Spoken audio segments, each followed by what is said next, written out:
我是崔群，在武漢生活。我的收藏大概也有6、7年了，100多件吧。他们就说你的那個房間好像沒有生活氛圍，因為太多作品，像一個畫廊。這種場景其實它會讓你很放鬆。我不希望我的作品就放在倉庫裡面，作品和作品之間有對話，這種比較是有意思的。陸是我先生，他在中國有20多年了，一直是教育專家，特別熱愛中國。這幾年在我的收藏過程中，也是不斷的會跟陸去討論，去看展。的選擇都比你的選擇都不一樣的。我們倆選擇真不一樣。但是很少，大部分他來選擇。She's more important, so I'm. No.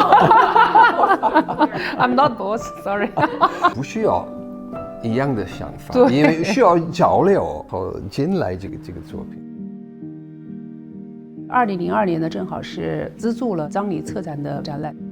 何岸還有史金宗，他們是武漢的藝術家，其實當時還有楊福東老師啊、汪建偉老師、莊輝，所以那個經歷對我來說還是非常重要的。藝術這個興趣愛好一直是存在。這個是我特別早期很重要的一件收藏，是何岸的作品，跟何岸也是多年的好朋友。他的作品有很多的廢棄的材料，那種很脆弱，比如霓虹燈，所以他把這段文字抽離出來以後，也是把某種 meaning 抽離出來了。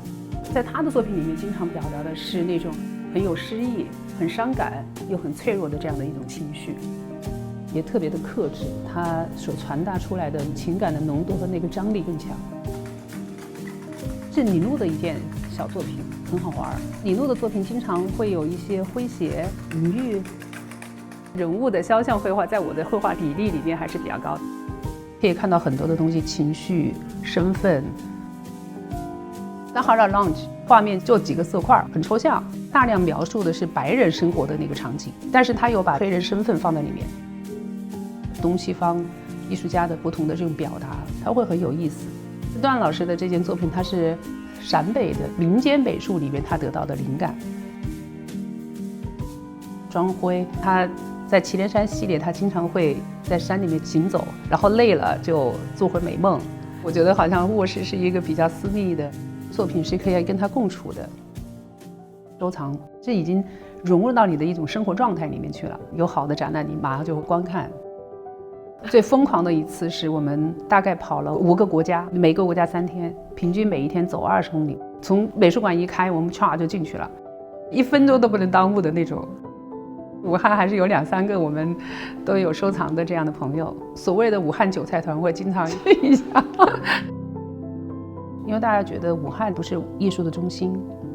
15年獨立空間在武漢就我們剛剛開始，在全國我覺得有，但是也不算多。就相對比較自由。一個是我覺得跟年輕的藝術家提供的平台，他們很多人生的第一個個展都在声藝空間發生。展覽完了以後，我覺得還能夠去收藏，我認為也是對藝術家的另外一種支持吧。有一部分確實是理性的，我為這個生態能做點什麼，圍繞剩餘的這個展覽能做點什麼。早期的基本上還是以個人趣味、審美為主，但是這一塊我覺得也不會放棄。因為你不能都特別學術，因為你要跟他共處，還是要首先打動你的。去年年底，在我的生活裡面發生很多的一些變化，因為先生的生病，正好也是在我的空間準備開幕展的那個期間，曾經有一段時間想要去放棄，讓我能夠堅持走下去的是，人生太無常了，太多的不確定性了，所以我們希望給他 meaningful。這也是我會持續去做空間以及做我認為有價值的收藏的一個動力吧。